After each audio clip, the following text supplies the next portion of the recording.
Tonight, we'll drift through the quiet corners of early America, where the women who built a nation left their stories between the lines of diaries no one thought to read. You open your eyes to the soft flicker of candlelight. The air smells faintly of tallow, ink, and old linen, the sense of someone who has been awake far too long.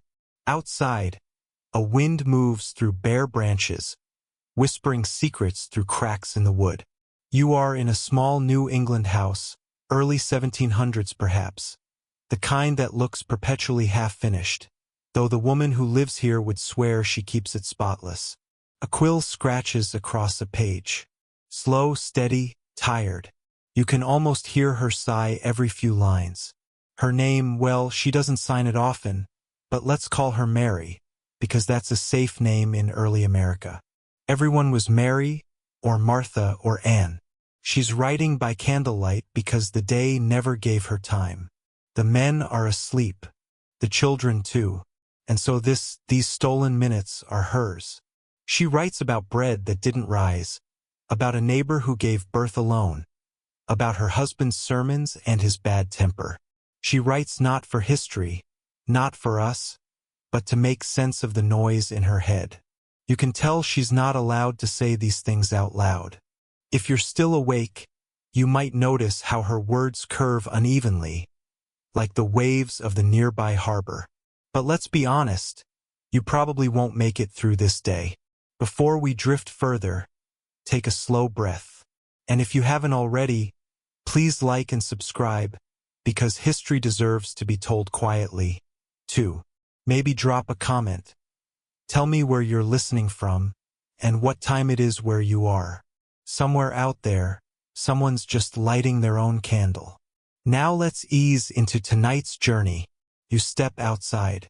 The snow crunches faintly under your feet. The village sleeps under its woolen silence. The only movement comes from chimney smoke and one figure crossing the street, clutching a bundle close to her chest. She's another Mary, or maybe a Grace. She's carrying a small book, a diary. It's wrapped in cloth, protected like a secret child. She hides it under a loose floorboard in the meeting house before dawn. That's how women's histories were kept back then.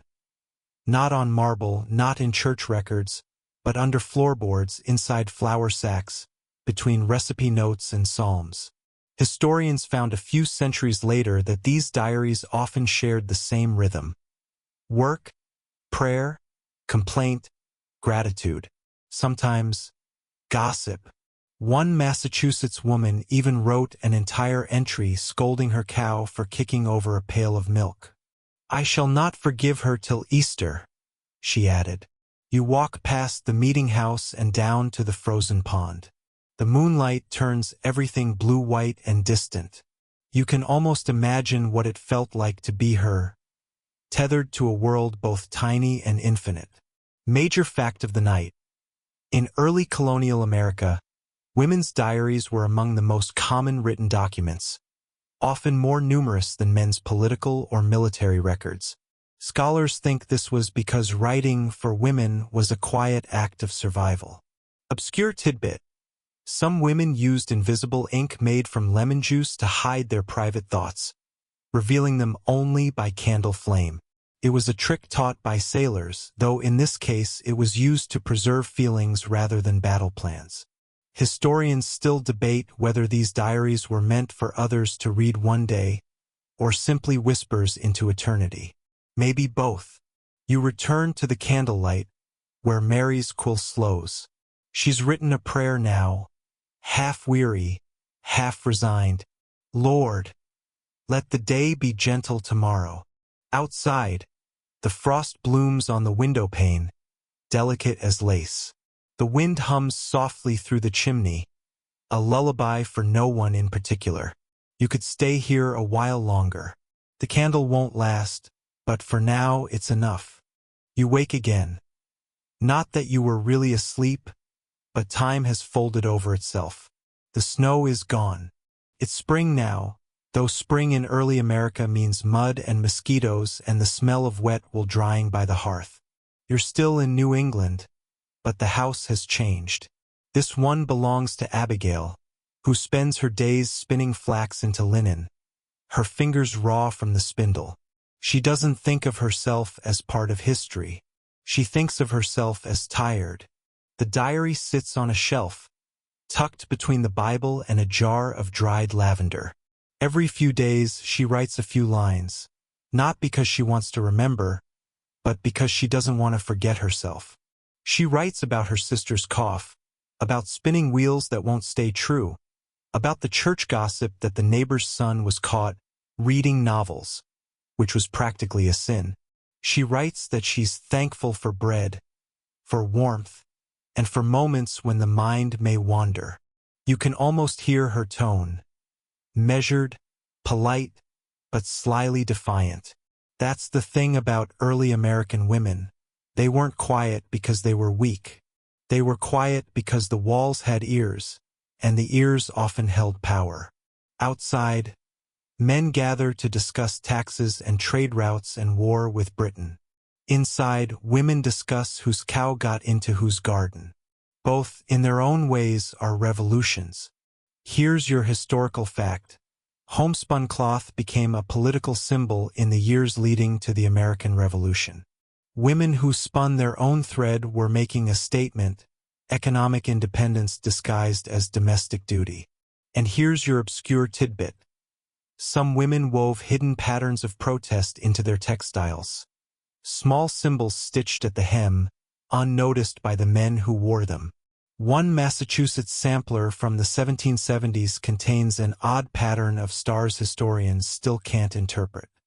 Historians still debate whether that embroidery was intentional rebellion or just a mistake in counting stitches. Either way, it's the most interesting mistake you'll ever see. You walk through Abigail's garden.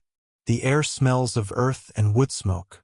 The barley she's planted, yes, barley again, struggles against late frost. Her hands are chapped, her back aches, but she hums softly as she works. You recognize the tune from somewhere, half hymn, half lullaby. A chicken clucks nearby. The children play in the mud. And somewhere, a diary page flutters in the wind, waiting to be filled. The world here feels both impossibly far and strangely familiar. You can almost feel the weight of that time, the labor, the longing, the quiet persistence. Abigail sits by the fire as evening falls, her spindle still spinning in her lap. She looks into the flame and whispers, "One day they'll remember." You lean back, eyes heavy. The sound of the spinning will becomes rhythmic, like breathing. The candlelight softens. The room fades. Tomorrow we'll go further inland, to the hills and farms where diaries were written in secret, and where hope was planted as quietly as seeds. For now, just rest. The past will wait. You wake to the faint creak of wooden stairs and the steady rhythm of someone sweeping. Dust rises like memory in the early light. You are inside another house now, older, darker, with ceilings low enough to make you duck. The air smells faintly of smoke and boiled cabbage. This is Rebecca's house, though she would never call it hers. It belongs to her husband, and to her husband's father, and to the memory of every man whose portrait watches her from the wall. You can see them, all serious faces and powdered wigs, staring like disapproving clouds of dust. Rebecca moves quietly between them, sweeping the same corners over and over again, as if trying to erase the silence. Her diary sits on the mantel, a small, brown notebook tied with string. Inside, the handwriting is nervous and beautiful, every letter standing at attention. She writes about her chores, but between the lines you can feel something heavier, an ache for air, for space, for her own mind. Today, she writes, I have washed, mended, prayed, and spoken no more than 30 words aloud. 30 words, the exact count. You imagine her keeping tally in her head, crossing invisible lines of conversation she's not permitted to cross. Outside, the countryside hums. Chickens mutter. The distant sound of a bell carries from the meeting house. You follow it, walking past hedges and stone fences slick with morning dew. Every surface seems too still, as if the world itself is listening. You reach the garden and stop. A patch of herbs, small and fragrant, sage, thyme and rue. Rebecca tends them as if they are her secret friends. She uses them for cooking, yes, but also for something else, spells of a sort. Not the witchy kind, though some men might have called it that. Just charms for safety, for healing, for strength. Here's your historical fact. In early America, herbal medicine was largely a woman's domain, handed down through diaries and recipe books. These receipt books often mixed recipes for pies and poultices on the same page. And your obscure tidbit. One Connecticut woman in 1728 wrote a remedy for a husband's foul temper that involved hanging a sprig of mint over his pillow. If that fail, she wrote, let him sleep alone a fortnight. Historians still debate whether that was sincere medical advice or the first example of written sarcasm in colonial America. You step back into the house. The candlelight trembles across the wall. Rebecca closes her diary, ties the string tight, and slips it beneath the floorboard. The quill, still wet with ink, rests beside her. She looks out the window for a long time, then whispers something to the empty room. I would like to see the sea again before I die. Her voice sounds like wind moving through the beams. You linger there a moment, half invisible, feeling the soft weight of her days. The 1,000 quiet acts that built a world she could never quite claim. Outside, a crow calls. The sound stretches into the horizon. And you, standing in her silence, begin to understand that history was not written by the loudest voices, but by the ones who whispered when no one listened. Now the world changes again.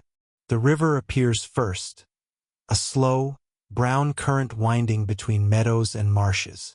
You stand on its bank in the year 1793. The revolution is over, the ink on the Constitution is barely dry, and everyone is tired of talking about freedom. The widow Sarah lives here, in a cottage that smells of reeds and river mud. Her husband was a soldier once. Fought in the war, died of something no one could name. Fever, maybe, or just hunger. She writes in his old ledger now between lists of debts and rations. There are no declarations of love, no patriotic speeches. Just daily survival written in small, precise script. 2 loaves baked. 1 candle left. Boys gone fishing. Dreamed of rain. You turn a page and find something odd. A sketch of a bird, wings outstretched, drawn carefully in charcoal. Beneath it, she's written, "He flew despite the wind." It feels like a message to herself. Sarah has no time for philosophy. Her hands are cracked. Her back aches from bending over the river to wash clothes for others. But still, every night she writes. The candlelight wavers over her face, catching the deep lines near her mouth. Lines made by both laughter and endurance. Here's your historical fact. In post-revolution America, widows often became heads of households and small businesses, running taverns, mills, or boarding houses to survive. Some even managed property, though only under legal guardianship of a male relative. And your obscure tidbit. One Pennsylvania widow kept a diary where she tallied her dreams alongside her debts, writing both in the same column, as though each had the same weight in her life. Historians still debate whether these diaries were acts of resistance or simply the only form of conversation women were allowed. You walk with Sarah down to the river. The reeds hiss softly in the wind. A heron lifts off the water with slow grace. She stops to watch it, then says to you, or maybe to herself, "The river keeps no secrets. Only men think it does. The world feels vast here, empty but not lonely." The sound of the current is steady, hypnotic. You notice her ledger tucked under her arm. The cover is cracked, the pages swollen from damp, but she carries it everywhere. She says it keeps her company better than any person. When night comes, she sits by the fire and reads her old entries aloud. Not for memory, but for rhythm. Her voice blends with the river outside. You can almost hear it, a soft hum that sounds like time itself moving downstream. One of her last entries reads, "I have no wish to be remembered, only to be understood." The fire sighs, the river murmurs, and somewhere far away, another diary opens to a blank page. You let the sound of the water fill your ears. You breathe slower. You imagine the ink drying, the candle dying, the quiet persisting. And for now, that's enough. You find yourself walking through a meadow where fireflies blink like quiet thoughts.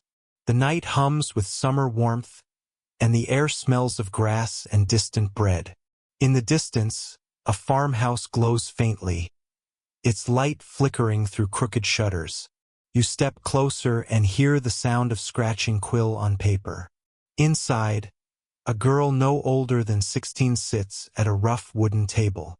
She's not writing a diary, at least not exactly. She's keeping a log of the stars. Her name is Mary Goodwin, daughter of a modest farmer and sister to 7 brothers. Every night, after the others sleep, she sneaks to the window with her notebook and a bit of tallow candle. She notes how many stars appear, where the moon sits, and whether the air smells of rain. No one knows why she does this. Perhaps not even Mary. Her handwriting is neat but trembling, as if written under a blanket of secrecy.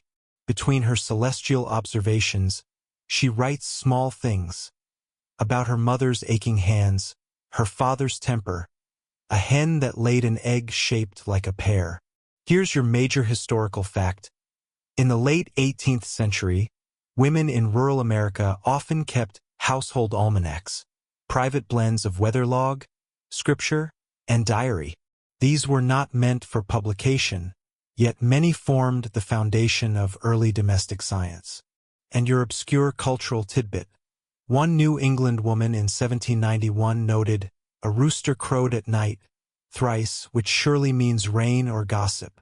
Historians still debate whether these domestic records were practical tools or quiet acts of intellectual rebellion, an insistence that observation and memory belong to women, too.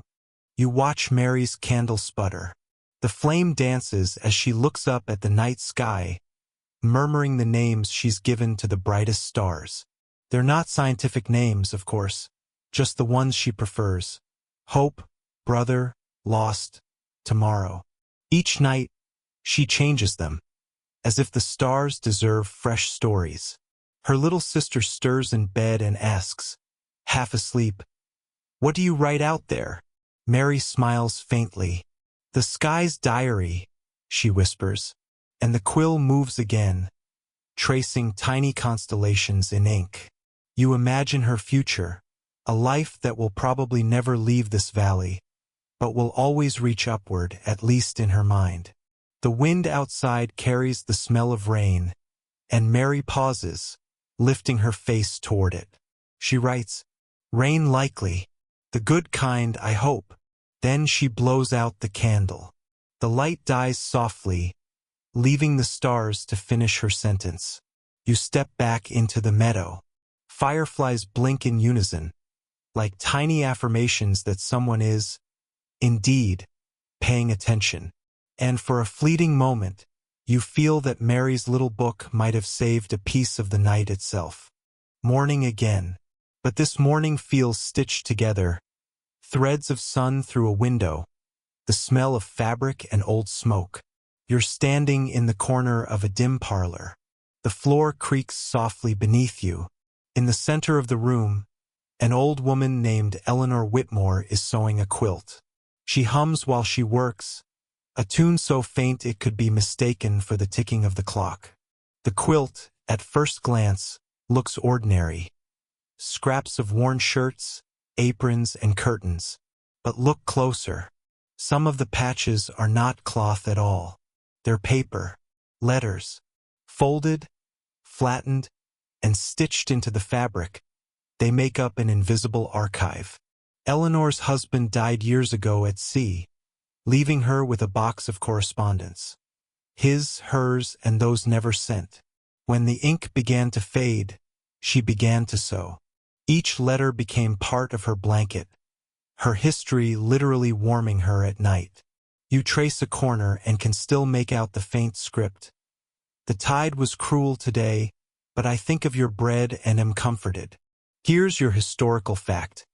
In early 19th century America, quilts were not only household art but repositories of memory. Women sometimes stitched letters, signatures, or prayers into fabric as acts of remembrance or quiet protest. Your obscure tidbit. One 1820s New Hampshire woman stitched the entire Lord's Prayer into a quilt corner, backward, so that only God might read it. Historians still debate whether such objects were devotional works or private messages hidden in plain sight. Eleanor ties another knot, sighs, and says softly, "The things we keep are never the things we mean to." Her cat, a lazy orange creature, sprawls across the quilt in progress, purring like a tiny storm. Outside, rain begins to fall, the kind that smells like warm iron and growing things. Eleanor doesn't stop sewing. She never does. Her fingers move on, one stitch at a time, through memory, through grief, through love. You watch her hands until the motion becomes hypnotic. The rhythm of the needle feels almost like breathing, slow, patient, unending. She hums again, that same quiet tune, and you recognize it from another house, another woman. Perhaps Rebecca sang it once too. Perhaps it's been passed down from voice to voice, as invisible as the stories themselves. The candle flickers. The quilt grows. You feel yourself growing tired, not from boredom, but from the sheer weight of small human persistence. Eleanor looks up for the first time. "You're still here," she says gently. You nod. She smiles faintly and goes back to her sewing. "Good," she murmurs. "It's nice to have company." The clock ticks. The rain softens. You close your eyes to the sound of thread moving through history, and the room, in its slow, endless rhythm, feels like sleep itself. You wake, or rather, you drift into a new place, though it feels suspiciously like the same slow century you've been wandering in. There's a smell in the air this time. Sharp, metallic, and faintly sweet. Ink. You find yourself standing in a small wooden room that creaks with every sigh of wind. A window pane rattles gently. The desk before you is cluttered, quills, drying herbs, little bowls of ground pigment. A woman leans over it, sleeves rolled up, her brow furrowed in concentration. Her name, you will learn, is Mercy Talbot, and she's what might be called a letterer, though she prefers maker of words that last. Mercy isn't writing prose or poetry. She's mixing ink. She's testing its stubbornness against time. You can tell by the collection of faded experiments tacked to the wall, smudged parchments with hopeful notes like "too watery," "still legible," and "much improved after milk." Here's your historical fact. By the late 1600s and early 1700s, American women were sometimes responsible for producing household inks, made from oak galls, iron salts, and vinegar. They weren't just scribes, they were chemists, improvising stability in a damp world where paper decayed and memories went with it. Your obscure cultural tidbit. One diary from 1714 mentions ink thickened with honey, allegedly to make the writing glow faintly by candlelight, a kind of homemade luminescence for those long nights of correspondence. Mercy stirs her mixture with a twig, tests it on a scrap of paper, and hums under her breath. "Words shouldn't die," she mutters. "People do enough of that." You smile. You understand. The room is filled with jars labeled things like crow ink, gall shadow, and, inexplicably, Tuesday. Historians still debate whether women like Mercy intended to preserve their voices for posterity or simply wanted their shopping lists not to vanish in humidity. Either way, the result is the same. These inks outlived the hands that made them. Mercy sits back and sighs. Her cat walks across the table, almost toppling a bottle, and she scolds it softly. "That was Thursday's ink, you fool." You imagine future scholars, hunched over these brownish pages, deciphering her ingredients as if they were alchemical secrets. But to her, it's just another domestic task, a quiet defiance against impermanence. Outside, a storm begins. Rain hits the roof in slow percussion. The candle trembles, and the ink shines wetly in the dim light, like something breathing. You could stay here for hours watching her test and note, mix and pour, perfecting her way of leaving something behind. When she finally notices you, she doesn't startle. She just looks up and says, "You'll forget me, but maybe you won't forget what I made." And you think, that's probably true of most people. She goes back to her work, humming a tune about the moon. You don't recognize it, but it feels familiar, like the kind of melody that seeps into a person's bones, outliving every word they ever wrote. The candle burns lower, the ink dries darker, and for a long, comfortable silence, you simply breathe in the faint metallic sweetness of memory made tangible. The next scene opens in sunlight, bright but not warm. You're walking through a garden behind a modest clapboard house. The rows are neat but crowded, as if every plant is trying to say something. A woman kneels in the soil, pressing her fingers gently around a sprouting stem. She is Abigail Porter, a widow of 10 years, though you wouldn't know it from her steady rhythm. Her hat shades most of her face. She hums quietly as she works, like someone making peace with the ground. She's planting herbs, sage, rosemary, and something unfamiliar, silvery and small. As you move closer, you notice little wooden markers poking from the earth. Each one bears a name: Thomas, Lydia, Rebecca, Nathaniel. They're not the names of plants. Abigail is tending a memorial garden, a practice that existed quietly, almost invisibly, among early American women. Here's your historical fact.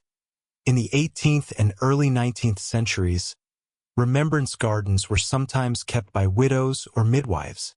They would assign plants to the memory of loved ones lost, sometimes even people who hadn't died but simply gone away. Your obscure cultural tidbit. One record from 1798 describes a woman who planted dill for every person she'd argued with, claiming it softens the bitterness. Abigail, you realize, has been keeping her own kind of diary, rooted, literal, fragrant. Each plant blooms in season, dies, returns. It's a quiet form of record-keeping, one that requires no ink and fades only as slowly as nature allows. Historians still debate whether these gardens were personal acts of mourning or subtle rituals of resistance, women asserting power over memory, a domain otherwise denied them. Abigail stands, dusts off her hands, and looks over her work. "They say the dead don't hear us," she says softly. "But plants do." She plucks a leaf, crushes it between her fingers, and breathes it in. Thomas always liked this smell. Strong, a bit foolish. She laughs once, almost fondly. A bee drifts past your ear. The garden hums with quiet life. The markers gleam faintly in the light, their names beginning to blur with age and weather. You remember Mercy's ink, the one that wouldn't fade, and realize this is the same impulse in another form, permanence sought in the gentlest way possible. You sit down beside a rosemary bush, the scent settling around you like a lullaby. Abigail turns toward the house. "Tea?" she asks, as if you've always been expected. Inside, the air smells like herbs and dust and something baking, something cinnamon-like and kind. You sit with her as she pours tea into mismatched cups. On the wall hangs an embroidery framed in glass. It reads, "What we plant remembers us." You don't know whether she sowed it herself, but it feels true. The tea is warm. The garden outside sways gently in the wind. And as you sip, you feel that time itself is slowing down, like an old friend sitting on the porch to rest. You wake to the sound of a bell, soft and metallic, echoing across an empty street. It's early morning or maybe late morning. In this kind of story, time behaves like a tired cat. You blink and find yourself standing in a small colonial town square, the kind that looks perfect from a distance but smells faintly of horse and damp bread. The bell is ringing from the wooden tower of a meeting house, its tone lazy and uneven, as if even the metal is a bit sleepy. You look around. The square is still, but you spot her. A woman in a faded blue shawl, standing near the church steps with her hands clasped tightly around a small ledger. Her name is Ruth Eldridge, and she has the expression of someone who spent too long thinking about everyone else's sins. Not because she's judgmental. She's just the town's bellkeeper. Here's your historical fact. During the late 1600s and early 1700s in parts of New England, women sometimes served as bellkeepers, responsible for ringing church bells for weddings, deaths, or town meetings when the men were away. It wasn't glamorous work. Bells were heavy, the ropes rough and fraying. You had to pull with your whole body, and sometimes the recoil would lift you clean off the ground. Ruth sets down her ledger, wipes her palms, and glances up at the tower with a kind of wary fondness. "You again," she mutters. Your obscure cultural tidbit. Some towns believed that ringing a bell between funerals and weddings kept away the sorrow lingering in the air. The superstition was that unbroken silence allowed grief to settle like dust, and once it did, it was nearly impossible to sweep out. Ruth believes this, or rather, she half believes it, enough to keep ringing, enough to never let the silence get too deep. She pulls the rope again. The sound fills the air, rolling out toward the harbor, the forests, the fields where barley sways under indifferent wind. You realize you've been hearing echoes of this same bell through other lives. The hum of Mercy's voice, the rhythm of Abigail's garden, little sounds of persistence breaking through quiet. Historians still debate whether women like Ruth saw their work as duty, penance, or quiet rebellion against erasure. But she doesn't look like she's here to argue. She rings. She rests. She rings again. And you? You stand there, breathing in the metallic tang of sound as it dissolves into the soft morning air. Ruth looks over and smiles faintly. "If I stop," she says, "they'll forget when to pray, when to mourn, when to wake." You nod, though you're not sure if she's talking about her town or about history itself. A cart rattles by, driven by a man half asleep, and the bell keeps on ringing, perfectly indifferent to who's listening. You open your eyes again to the sound of rain against a window pane. The world smells faintly of salt, parchment, and warm wood. You're in a coastal house, a narrow, slanted building perched beside the Atlantic, where the air tastes faintly of yesterday's storm. Inside, a woman sits at a writing desk. Her name is Temperance Hale, though she usually signs her letters simply as TH. Her hair is pinned back with care that suggests ritual, not vanity. On her lap lies a letter, unfinished. She's been writing it for years. You can tell by the state of the paper. Edges frayed, ink uneven, a few desperate rewrites scattered across layers of patched parchment. The letter is addressed to someone who never answers. You lean closer, and your eyes catch the first line. "To my daughter, in whatever time you find this." Here's your historical fact. During the mid-18th century, women in isolated coastal towns sometimes wrote time letters.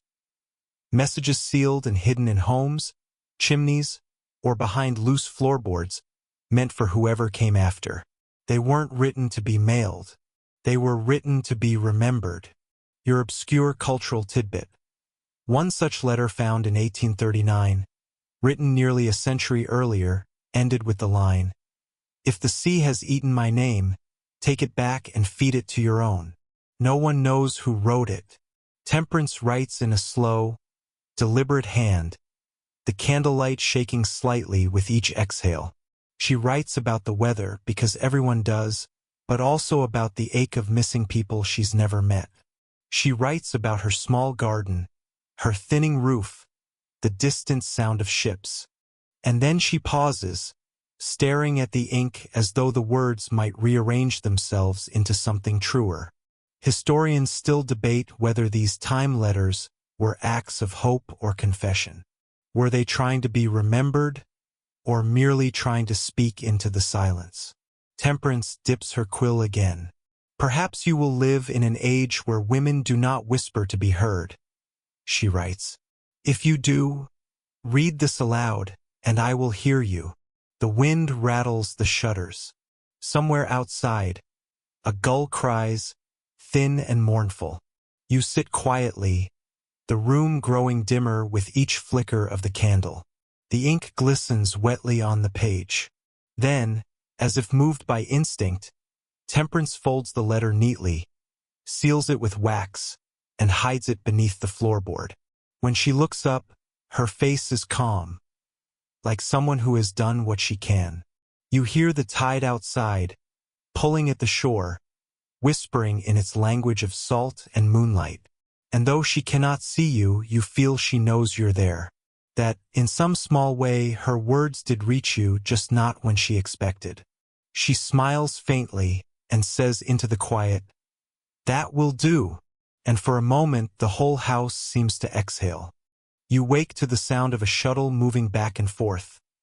A rhythmic thock, thock, sigh that sounds suspiciously like someone arguing with their own patience. The air smells of wool, candle smoke, and faintly of river water. The room around you is dim, lit only by the flicker of a hearth and the pale ghost of dawn leaking through a shutter crack. A woman sits at a loom. She doesn't notice you at first. Her shoulders move in a steady rhythm, like tides that have forgotten they ever stopped. Her name is Martha Phippen, and she's been weaving since before she could walk straight. The loom groans like an old friend. Threads stretch taut, colored with the faint hues of earth and root, walnut, indigo, onion peel. The shuttle slides through the warp, again and again, until the cloth begins to whisper itself into being. Here's your historical fact. By the late 17th and early 18th centuries, many women in early America produced all the household textiles by hand, spinning, dyeing, weaving, often in rooms as small as this, where the only company was the creak of wood and the sound of one's own breath. Your obscure cultural tidbit. One diary from 1726 describes women who wove patterns to speak in secret, using stripes and knots as hidden messages. No one knows exactly what they said, but scholars think they may have been marks of affection, protest, or remembrance woven into fabric meant to outlast the body. Martha pauses, tugs a thread, and frowns. "Warp's misbehaving," she mutters. "Like men in spring." You can't help but smile. There's humor here, yes, but also exhaustion. The kind that only comes from knowing the day will repeat itself tomorrow, and the day after that, until the loom and you are indistinguishable. Historians still debate whether textile work was a craft of survival or a quiet form of authorship. After all, no one signed a bedsheet, but the hands that made them were unmistakable. Martha stands, stretches her back with a groan, and looks at her half-finished fabric. The colors shimmer faintly in the morning light, blue, brown, a hint of gold. "It's a shawl for my sister," she says, though you don't recall her having one. "She's gone north. Said she wanted to see the bigger sky." She laughs softly. "The sky's the same size everywhere. It's just the roofs that change." You stand beside her now, watching as she threads the shuttle again. There's comfort in repetition, in the hum of things being made with patience. And as the day bleeds quietly into evening, you realize that this, too, is a kind of diary, written not in ink, but in thread. Each pull, each knot, each small imperfection. A word, a memory, a person. The cloth grows longer. The shadows grow softer. And when Martha finally sets down her shuttle, she murmurs to no one in particular, "There, that's one day done." The next sound you hear is scratching. Not the nervous kind, more the deliberate, thoughtful scrape of quill on parchment. You open your eyes to see a wide oak table, covered in maps. Long, curling scrolls of coastline and river. Mountains drawn like tired giants. Forests rendered as polite clumps of green ink. The man bent over them is humming, a tune that sounds like it's missing a few notes. But the person who catches your attention isn't him. It's the woman beside him, standing slightly apart, holding a small ruler against the edge of a map and correcting, in quiet, steady motions, the mistakes he doesn't notice. Her name is Eleanor Catesby, and she's the wife of a colonial surveyor, one of those men sent to chart the edges of civilization, while others stayed home to remember where civilization actually was. Here's your historical fact. Several early American mapmakers' wives are believed to have assisted, often anonymously, in the drafting, labeling, and coloring of maps in the 17th and 18th centuries. Women were not listed as cartographers, but their hands were unmistakably present in the detail and artistry of those maps. Your obscure cultural tidbit. One surviving map from 1711 contains delicate borders made of painted flowers, later discovered to match botanical sketches found in a woman's diary from the same region. Scholars suspect she was the artist, though her name never appeared on the map itself. Eleanor moves with care. She straightens a coastline here, deepens a river's blue there, while her husband mutters something about inland accuracy and imperial precision. You can almost hear her internal sigh. He draws borders. She draws what makes the land alive. Trees, cottages, winding paths that no one asked for but that make the whole thing feel more human. Historians still debate whether these women saw themselves as artists or accomplices. Did they love the maps for their beauty or resent them for their boundaries? Eleanor looks up briefly, meeting your gaze as if she can sense the question. "Lines don't make the world smaller," she says. "For me, they keep it from slipping away." Her hand moves again, careful, graceful, drawing a small figure near a hill. You realize it's a woman, standing alone beside a stream, a hidden self-portrait. The map grows richer, more detailed, more alive. You can almost hear the breeze moving through the painted forests. Outside, rain begins again. The candlelight wobbles across the parchment like a nervous secret. Eleanor smiles faintly. "He'll sign it tomorrow," she says, "and they'll say it's his. But he'll never notice she was here." She means the woman on the map. You wonder if she means herself, too. When she finishes, she leans back, stretches her neck, and traces the border one last time with her fingertip. "It's all right," she murmurs. "It's enough to know I drew the roads right." You watch as she blows out the candle. The smoke curls up like the ghost of an idea, something seen but not credited. And in the dim glow of the dying light, the map glows faintly, alive with invisible hands. You wake to the smell of rosemary and rain. The world around you is a low, timbered room filled with glass jars, each one holding something that might heal you, or possibly curse you, depending on who labeled it last. A small fire burns beneath a hanging iron pot, sending curls of steam into the air. At the long table near the window, a woman works in silence. Her sleeves are rolled to the elbow. Her hands move with the tired precision of someone who no longer needs recipes. Her name is Anne Merriweather, and she is what the neighbors call an apothecary's widow, which is to say, She inherited her late husband's business, his debts, and his clientele, all of whom prefer to believe she's still just helping him, somewhere out of sight. The shelves creak under the weight of dried herbs, wrapped powders, bits of bark, and something that looks like the toe of a saint. You watch as Anne measures a spoonful of powdered root into a small porcelain bowl. "For sleep," she murmurs, as if reading your mind, though not the dreamless kind. Here's your historical fact. In colonial America, widows of apothecaries often continued to operate the shops unofficially. Since they weren't licensed, they couldn't advertise, but their reputations carried quietly from door to door. Your obscure cultural tidbit. One surviving recipe book from 1694 contains notations in two different hands, one male, one female. The woman's notes include small stars next to the herbs said to comfort the mind, which historians now suspect were sedatives for grief or sleeplessness, and pours water from a kettle, the steam blurring her face. "They don't trust a woman to mix medicine," she says, "but they trust me to soothe their children and bury their dead." Funny, isn't it? She stirs the mixture slowly, humming something that sounds like a hymn that forgot how to end. The shop door rattles in the wind. Somewhere outside, a church bell rings 12. "Some herbs don't grow anymore," she says, half to herself. "The soil remembers what we've done to it." Historians still debate whether women like and were healers, herbalists, or simply the only ones left when everyone else went to war or fever.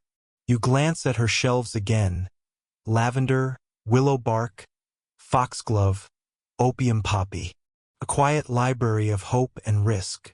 She looks up suddenly, meeting your eyes. "There's a tincture for everything," she says softly, "except the ache of waiting." Outside, the rain has stopped.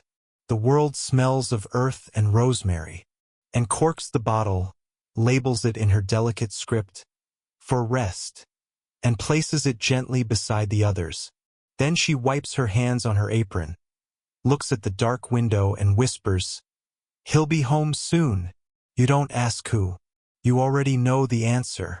You wake again to noise, steady, rhythmic, human-made thunder. Thump, creak, whir, ink. You're standing inside a print shop. The air smells of metal, ink, and hot wax, a scent like civilization's heartbeat.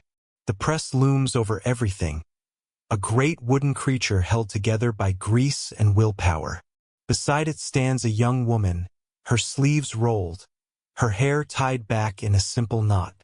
She's setting type, tiny metal letters, one by one, in a wooden frame. Her name is Marjorie Hale, and she's apprenticed to her uncle, who prints sermons and legal notices for a small town that barely exists on most maps. But tonight she's printing something else. You can see the headline barely dry, "On the Natural Rights of Women." Here's your historical fact. Before the American Revolution, a handful of women in the colonies worked in printing houses, usually as daughters or widows of printers. Some, like Mary Catherine Goddard, became publishers in their own right, though their names were often erased in later editions. Your obscure cultural tidbit. One 1770s print shop ledger includes mysterious extra pages printed at night, pamphlets with no listed author, advocating education for girls and mercy for enslaved women. The handwriting in the margins matches that of the printer's niece. Marjorie works quickly, checking the alignment of letters, her fingertips black with ink. "If it's good enough to read," she says, "it's good enough to print." She glances at you with a conspiratorial grin. "Don't tell my uncle. He thinks I'm working on tax forms." The press shudders as she pulls the handle, the paper pressing tight against the ink type. The machine breathes out a heavy sigh, like an old ox finishing a plow line. She lifts the page carefully, holds it up to the lamplight. Words shimmer wet and sharp. "Every human soul deserves a pen." She smiles faintly. "It's not mine," she says. "I just gave it a louder voice." Historians still debate whether these secret prints were the beginnings of feminist writing in the colonies or simply personal rebellions never meant to be found. Marjorie doesn't seem to care which. Outside, a cart rattles by. The town sleeps on, unaware that a quiet revolution is drying on a printing press not 20 feet away. Marjorie sets the fresh sheet on a stack beside her, wipes her hands, and leans against the press. Someday, she says, they'll say it started with the men. They'll always say that. She looks at the page again, then at you. But we know better, don't we? The candle beside her flickers low. The ink glows faintly, almost alive. And as the press creaks again in the dark, you realize you're listening to history setting its own type. You wake to the sound of the shuttle sliding. Soft, rhythmic, patient. Thwip, clack, thwip, clack. You're sitting beside a loom taller than you are. Its threads stretch like harp strings across the room, glowing faintly in the afternoon light. A woman sits before it, straight-backed, her hands moving as if she's known this rhythm for several lifetimes. Her name is Temperance Blythe, and she is weaving not just cloth but history itself, one warp, one weft at a time. Outside, Concord hums with the low, uneasy buzz of a country preparing for something big and irreversible. Men in taverns argue about freedom, muskets, and taxes. Inside, Temperance ties off a row of blue thread and says quietly, "I'd rather talk about linen." Here's your historical fact. Before and during the American Revolution, women like Temperance led spinning bees, communal gatherings where colonial women spun and wove cloth to protest British imports. Homespun became both a political act and a moral badge of virtue. Your obscure cultural tidbit. One surviving homespun gown from 1775 contains embroidered initials hidden in its hem, not of the wearer, but of the women who spun and wove it. Some scholars now call it the first anonymous protest letter in thread. Temperance dips her fingers into a bowl of indigo dye, the blue staining her skin like bruised sky. "They think this is women's work," she murmurs. "Let them think it. While they talk, we'll build the fabric of a country." Her daughter, no older than 10, watches her hands. "Mama," she asks, "what color is freedom?" Temperance doesn't look up. "Whatever doesn't fade," she says. The light shifts through the window, catching on the threads, and you realize the cloth looks like a landscape, a horizon of blue hills and tan fields. She's not weaving a blanket. She's weaving memory. Historians still debate whether the homespun movement was truly revolutionary or just symbolic, but Temperance doesn't need to argue. The steady rhythm of her loom says enough. Thwip, clack. Freedom takes time. You notice the small spool of red thread tucked into her apron pocket, and used. She smiles when you glance at it. "For later," she says. "For mending what men tear apart." You wake in a place where the air tastes of iron and herbs. Candles flicker along the rough wooden walls. A copper basin sits steaming on the floor. You're not in a church or a courtroom. You're in the small, warm room of a midwife named Goody Elspeth Carter, and she's about to bring another child into a world that doesn't quite trust her. She moves with calm, deliberate grace, her voice low and reassuring. "You've done this before," she whispers to the mother, though the woman is barely conscious. "Breathe." The body knows its way. Outside, snow falls silently, muffling the sound of horses and accusations. Here's your historical fact. By the late 1600s, most childbirths in New England were attended by women like Elspeth, experienced but unlicensed. Many were later accused of witchcraft when births went wrong, or when herbs worked too well. Your obscure cultural tidbit. One Puritan diary from 1692 notes that a midwife in Salem kept a book of receipts most unnatural, likely a reference to herbal remedies. Modern historians who analyzed similar books found harmless recipes for willow bark, a painkiller, and pennyroyal, a contraceptive. Elspeth wipes her hands and checks the fire. Her face is drawn but kind, the way a river looks after years of carving stone. Men say I meddle with God's design, she murmurs, half to you. But they forget who keeps his design alive. A faint cry fills the room, wet, wobbly, human. The child arrives. Elspeth wraps it in linen, nods once, and says softly, see? The world can still make something small and good. She sits back, exhausted, and for a moment, the room is silent except for the snow tapping against the shutters. Then she laughs, quietly, almost guiltily. I've been called a witch, a sinner, a savior, and once, a doctor. None of them are wrong. Historians still debate whether the midwives of early America were persecuted for their skill or their independence. Perhaps it was both. Elspeth tucks the sleeping infant into its mother's arms, then turns to you. The truth is, she says, women have always been a little too good at knowing things.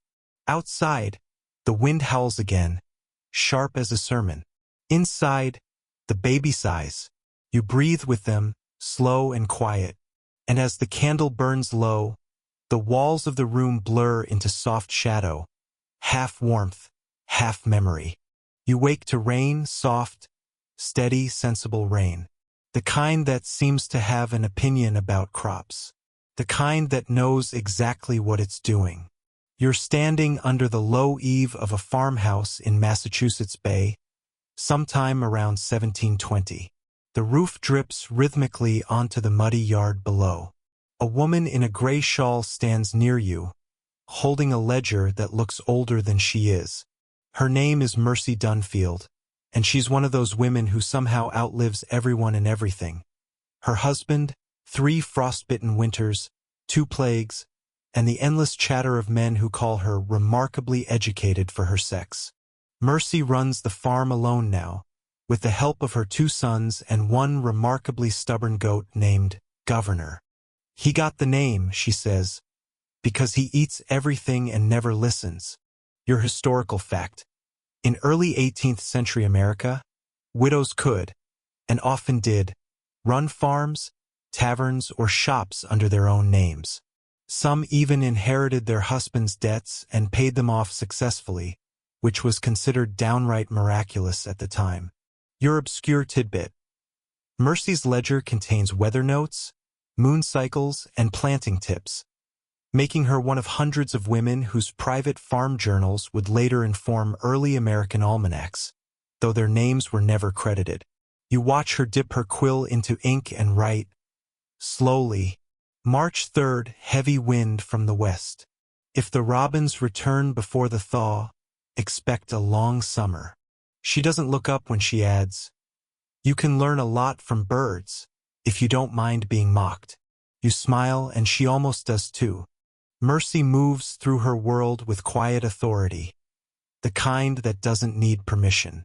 When a neighbor stops by, muddy boots, loud voice, asking if she's managing all right, she replies without missing a beat, I manage better when I'm not asked about it.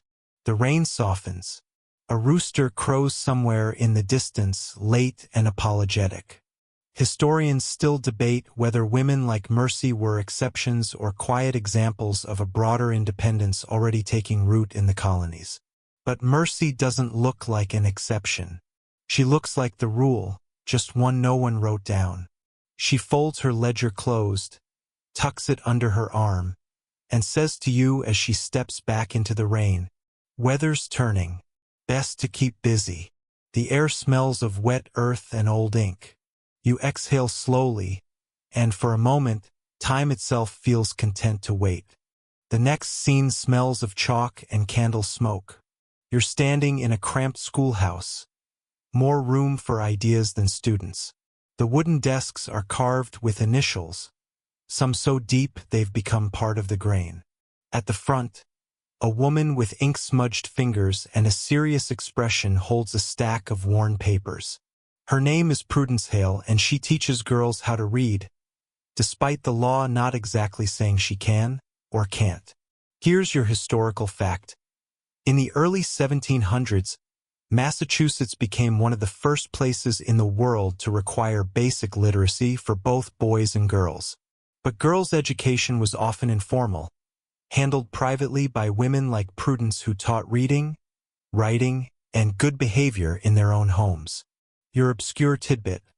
One recovered copybook from an 18th-century girls' school in Boston contains not just alphabet practice but also snippets of secret poems, lines about freedom, longing, and being unquiet in silence.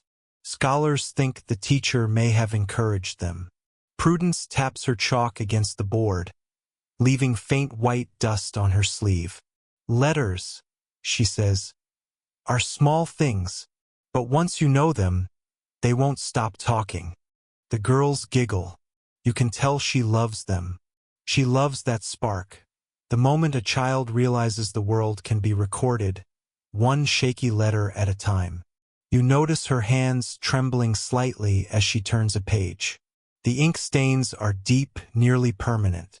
She catches your glance and says with a tired smile, "It's not dirt, it's devotion." Her husband, a printer's apprentice, died years ago, leaving her with boxes of type and half-finished pamphlets. She repurposed the scraps for her students, letting them write between old sermon lines. "A good metaphor," she says wryly. "We all make our lives in the margins." One girl raises her hand timidly and asks, "Miss Hale, why do books have to tell the truth?" Prudence thinks for a long time before answering. "They don't," she says. "They just have to keep the truth company." Outside, church bells ring, muffled by snow. The girls pack their things, their small laughter echoing against the wood. Historians still debate whether female teachers like Prudence helped plant the seeds of America's early feminist movements, or simply tended to them when no one else would.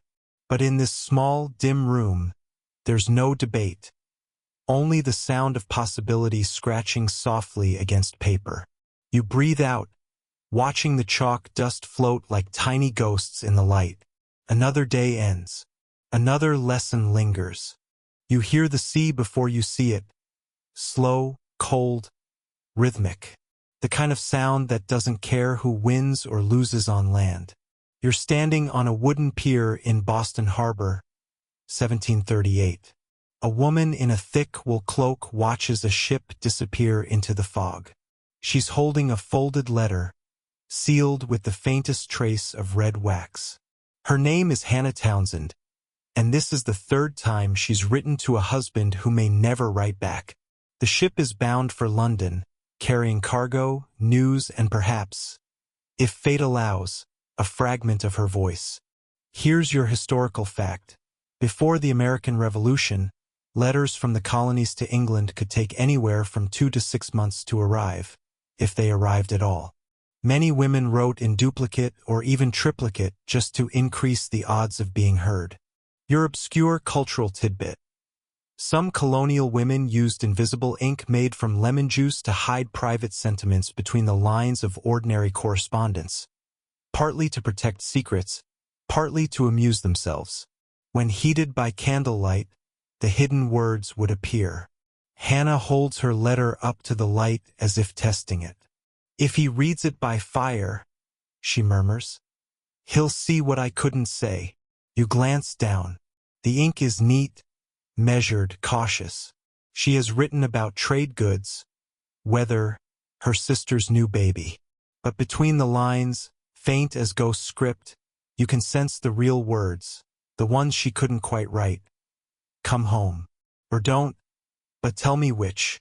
A gull cries somewhere above, its voice sharp and mocking. Hannah smiles at it sadly. The sea answers more often than men do. Historians still debate whether letter writing among colonial women was a private form of rebellion or simply necessity. But for Hannah, it's neither. It's prayer. Ink instead of incense. She hands the folded paper to the post clerk, his hands stained with tar. He doesn't look at her, He's done this 100 times today. But as the letter disappears into the pile, Hannah exhales, almost peacefully. There, she whispers. It's gone. Now I can wait again. You walk beside her as she leaves the docks. The fog thickens, wrapping the world in white. Somewhere behind you, a bell tolls twice. The tide turns, and with it, history. You step into a print shop that smells of ink, sweat, and stubbornness. The air hums with the rhythm of wooden presses, the creak of levers, the slap of paper against metal. At the center of it all stands a woman in her 40s, sleeves rolled up, apron streaked black. Elizabeth Timothy, the first known female newspaper publisher in the American colonies. Here's your historical fact. When her husband Lewis died in 1738, Elizabeth quietly took over the South Carolina Gazette, though officially it was published by her son, because colonial laws didn't allow women to own printing licenses. She wrote, edited, and printed everything herself. Your obscure tidbit. One issue of the Gazette from 1739 includes a polite but pointed editorial about men who mistake ownership for authorship. Most scholars now believe Elizabeth wrote it, her gentle version of a raised eyebrow. You watch her pull a fresh sheet from the press, check the alignment, and sigh. Ink's too thin again, like politics. Her apprentice looks panicked. She waves him off. Don't fret. It only has to look true from 3 feet away. Outside, Philadelphia bustles with merchants and pamphleteers, the air thick with argument. Inside, Elizabeth prints the noise of a nation into something legible. She pauses to scratch a note into her ledger. Good paper is like good conscience. Hard to find, harder to keep clean. A soft joke, but a sharp one. You notice the corner of one page bears a faint smudge in the shape of her thumbprint. That thumbprint, pressed into history, is the only known mark she ever left behind. No portrait, no letters, just ink and effort. Historians still debate whether women like Elizabeth shaped early American journalism, or merely kept it alive while men were absent. But her press answers for her. Every crank, every clatter, every stubborn reprint. She looks up from her work, catches your gaze, and says, "The truth is louder in print, even if they pretend not to read it." Then she grins, small and knowing, and pulls the lever again. The page drops, wet, black, perfect. Outside, church bells ring the hour. Inside, the ink keeps drying, one revolution at a time. You wake in a courtyard filled with the smell of damp earth and rosemary. The air is cool, early morning, and the first light catches the dew trembling on the leaves. You hear the faint scrape of a trowel, the clink of glass.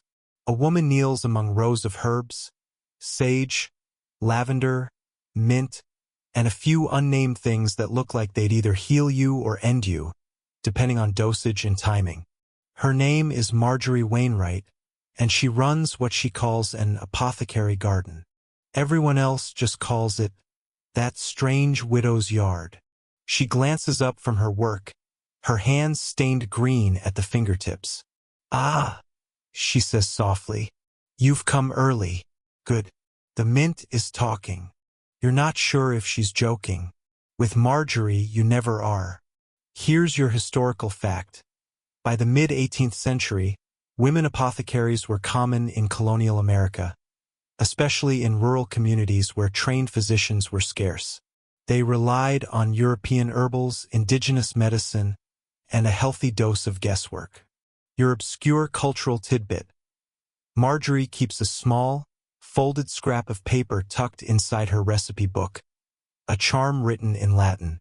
Some women apothecaries copied such healing words alongside medical recipes, believing the act of writing them gave the herbs extra power. She plucks a leaf, rolls it between her palms, and hands it to you. "Smell that?" she asks. "That's pennyroyal. Clears the head, discourages fleas, and ruins reputations. You blink. Ruins reputations? Marjorie smirks. Because men think any woman who knows what pennyroyal does knows too much.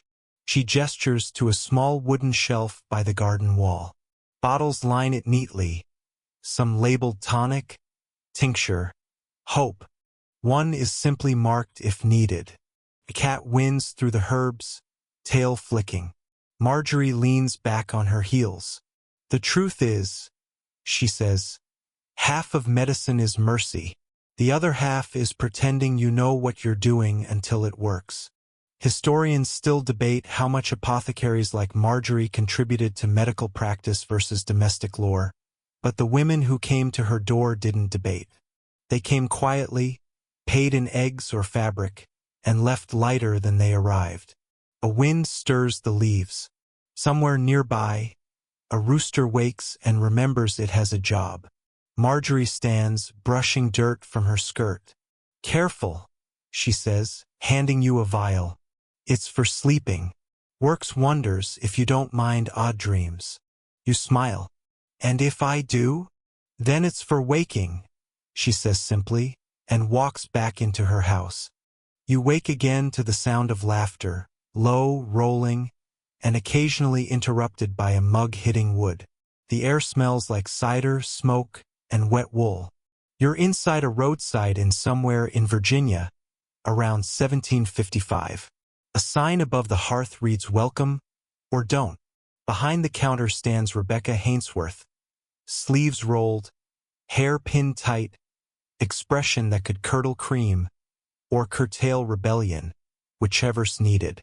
She's the owner of the Fox and Quill Inn, and she runs it with more efficiency than most local governments. Here's your historical fact. By the mid-18th century, female innkeepers made up nearly a third of tavern operators in the American colonies. Inns were one of the few businesses a woman could legally own and run, often inherited from husbands who had the courtesy to die conveniently early. Your obscure tidbit. Rebecca keeps a ledger of behavior, not of debts. She marks small notes next to guests' names. Mr. P snores like cannon fire.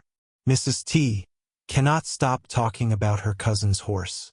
Dr. L owes for 3 Alesh and 1 apology. You watch as she pours cider for a weary traveler and says, "If you're going to complain about the weather, do it quietly. It's tired too." The man laughs. Everyone does eventually.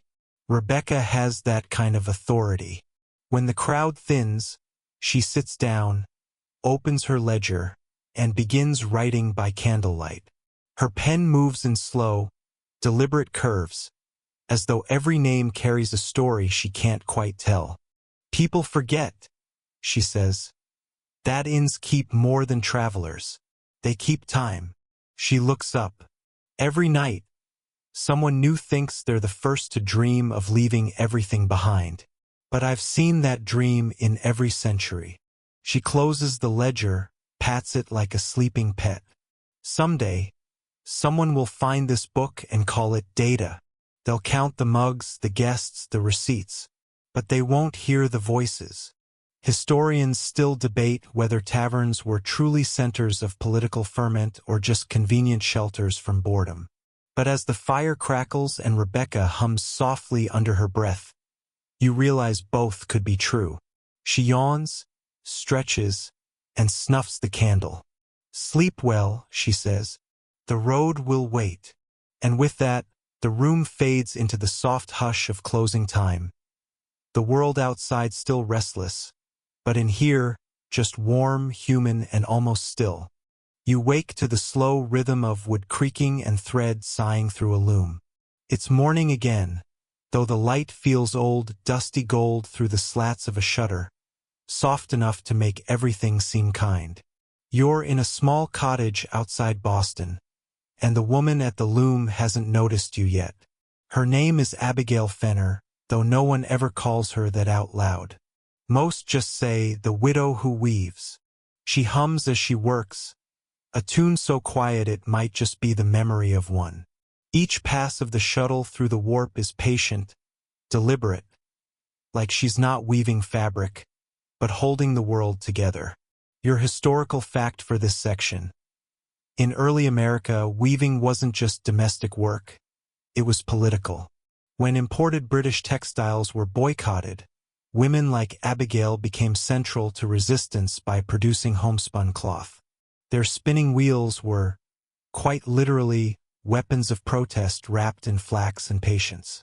The cloth on Abigail's loom is rough, brown, and serviceable. It won't hang in a parlor, but it'll hold up to winters and work. Her fingers move as if they've made peace with repetition, though her eyes, steady, blue, unblinking, still carry the look of someone who's counted too many seasons alone. You ask her if weaving helps her pass the time. She pauses, the shuttle midair. No, she says. It makes time behave. Your obscure tidbit. Abigail ties a small ribbon around the first thread of every new cloth. It's always blue. For luck, she says. But an old neighbor whispers she started doing it the year her husband's ship went missing. Maybe, she thinks, if she keeps the color alive, the sea will give something back. Historians still debate whether widows like Abigail were primarily symbols of independence or of quiet endurance. The truth, as usual, was probably woven between the two. When she finishes a length of cloth, she cuts it with care, folds it neatly, and places it in a chest already half full of the same brown weave. You realize she's not selling most of what she makes. She's saving it. For what, she doesn't say. A gust of wind rattles the shutters. Abigail looks toward the sound, then back at you.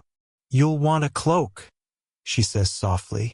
It's colder than it looks out there. She hands you one of her weavings, rough but warm. You wrap it around yourself, and the air smells faintly of flax and wood smoke and the kind of patience that could outlast grief. As you step outside, you glance back through the doorway. Abigail's already weaving again. The shuttle swings. The threads tighten. The loom hums. Time behaves. The wind has teeth tonight. You walk along a moonlit dock, where the water slaps softly against the hulls of sleeping ships. Somewhere above the salt and creak of rope, you hear humming. A young woman stands at the edge of a pier, holding a lantern. Her cloak flutters like a torn sail. Her name is Marian Cutter, and she's waiting for a ship that will never come back. Her father captained the Providence, a merchant vessel lost somewhere near the Azores 3 years ago. She keeps watch anyway, each night, same hour, same lantern. It's a family habit, she says when asked. We're bad at giving up. Here's your historical fact. By the late 18th century, American port towns like Salem, Portsmouth, and New London were filled with women who lived lives defined by the sea, wives, daughters, and widows who managed households, traded goods, and sometimes even took to ships themselves. Their work kept maritime commerce afloat in ways history rarely recorded. You walk with Marianne along the dock. She points out each mooring like a memory. That one, she says, belonged to Captain Drew. He taught me to tie a bowline faster than any sailor. That one, Mr. Ellis. He carved a mermaid that looked suspiciously like his second wife. And that one, that one's just always been broken. Your obscure cultural tidbit. In some New England port towns, women placed bottles of seawater on their mantles when loved ones were away at sea. It was said to connect them. An unbroken line of salt between home and horizon. Marianne's kitchen has 4. She laughs quietly, watching the tide. They say if you listen closely, the ocean speaks. I think it mostly sighs. You can almost hear it. A long, rolling exhale under the sound of waves. She lifts her lantern higher, and for a moment you imagine another light flickering far out on the water, answering hers. Historians still debate whether women like Marianne romanticized loss or simply survived it. But standing here, watching the thin glow of her lantern defy the dark, it doesn't feel like either. It feels like maintenance, like keeping the sky from forgetting where the shore is. Marian lowers her arm. The light trembles once, then steadies. "Well," she says, "I suppose that's tonight." She turns, her steps echoing on the dock. You follow, feeling the salt cling to your coat like memory itself. Behind you, the ocean exhales again. And somewhere in the distance, maybe or maybe not, a faint answering lantern winks back. You walk through a narrow lane lined with salt-stained cottages and small, slanted gardens. The night smells of rosemary, ash, and something faintly sweet, like wet parchment. A candle glows in one of the windows, and through it, you hear soft murmuring, followed by the sharp, decisive cry of a newborn. You pause. The door opens without your knocking. A woman in her 50s stands before you, sleeves rolled up, apron marked with the signs of hard work and long nights. She looks at you like she already knows who you are, which, given how long she's been doing this, she probably does. Her name is Martha Poole, midwife of Essex County, and her ledger sits open on the table behind her. Neat columns of dates, initials, and small remarks in cramped, slanted handwriting. "Come in," she says, motioning with her chin. "Mind the cat." You step over a sleepy orange cat sprawled across the hearth, then take in the room. Bundles of herbs hanging from rafters, a chipped kettle steaming softly, a worn Bible open beside the ledger. Martha closes the door against the wind and returns to her task, washing her hands in a bowl of water that's already gone pink at the edges. Your major historical fact for this section. Throughout early America, midwives like Martha held crucial authority in both medicine and community life. Before formal physicians became common, midwives were the main guardians of women's health, trusted, feared, and occasionally accused of witchcraft for knowing too much about the mysteries of the body. Martha's ledger, she tells you, has entries going back nearly 30 years. 2,000 babies, give or take, she murmurs, flipping through the pages. And at least as many stories. You lean closer. Between the neat records, she's scribbled side notes. Sometimes a recipe for broth, sometimes a prayer, sometimes a single word. Hopeful, weak, miracle, still. She glances up. "No one writes down the mothers," she says. "Just the children. So I try to remember them instead." Your obscure tidbit. Some early American midwives used birthing tokens, small carved objects, often hearts or stars, which they'd leave with the child's family as a blessing. Martha's are shaped like tiny birds, whittled from applewood. She slips one into her apron after every delivery. To remind them the baby can fly away from sickness, she explains, almost shyly. Historians still debate whether women like Martha were true medical professionals or simply skilled caretakers who learned by instinct. But you can tell from the steadiness of her hands that the difference was mostly theoretical. She pours you tea that tastes like chamomile and something stronger. "For the nerves," she says, and sits back with a weary smile. "You'd be amazed," she sighs, "how much the world changes in one lifetime. Yet babies still arrive the same way, stubborn, slippery, and loud." A distant church bell tolls the hour. Martha stands, closing her ledger carefully. "Well," she says, "there'll be another soon. There always is." She hands you a bird token before you leave, warm from her pocket. You tuck it away, feeling the soft imprint of carved wings. Outside, the wind has softened. The world feels slightly reborn.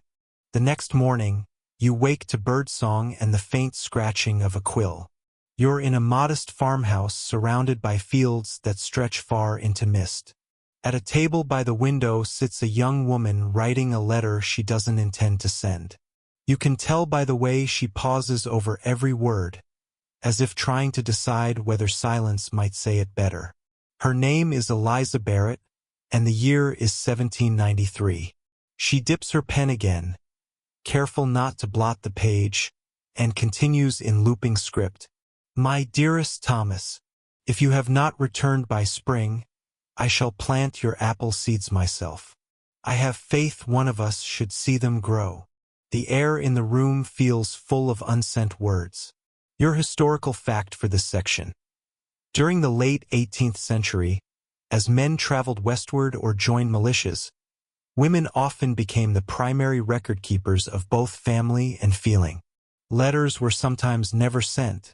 They were a private way to maintain connection, an emotional diary disguised as correspondence. Eliza folds the letter neatly, seals it with a bit of wax, and places it in a wooden box with dozens of others, all addressed to the same person. He'll read them someday, she murmurs, though her tone suggests she's rehearsed the sentence many times before. You notice the mantel above her. A small clock, a sprig of lavender, and a single apple seedling in a pot, its leaves trembling in the draft. Your obscure tidbit. Some women in early America wrote letters on birch bark when paper was scarce. The smooth surface preserved ink beautifully, and if the letters were never mailed, the bark itself would last for decades, curling but not fading. Eliza shows you one. It's thin, delicate, and faintly fragrant. She traces the lines of her writing with a fingertip. It's strange, she says softly, how words can survive longer than people. She laughs once, a quiet, self-conscious sound, and sits back. I suppose it's the only kind of rebellion I have, she admits. Keeping my own thoughts somewhere he can't interrupt. Historians still debate whether women's private writings like Eliza's were meant as literary acts or simply acts of survival. Either way, they remain among the most honest voices of the period, uncensored, unpolished, and startlingly alive. You ask what she writes about most often. Not him, she says, smiling faintly. Mostly the things he'll never see. The snow on the barn roof. The smell of the bread when it burns. The silence when it doesn't. The clock ticks softly in the pause that follows. She picks up another sheet of paper, dips her pen again, and starts a new letter.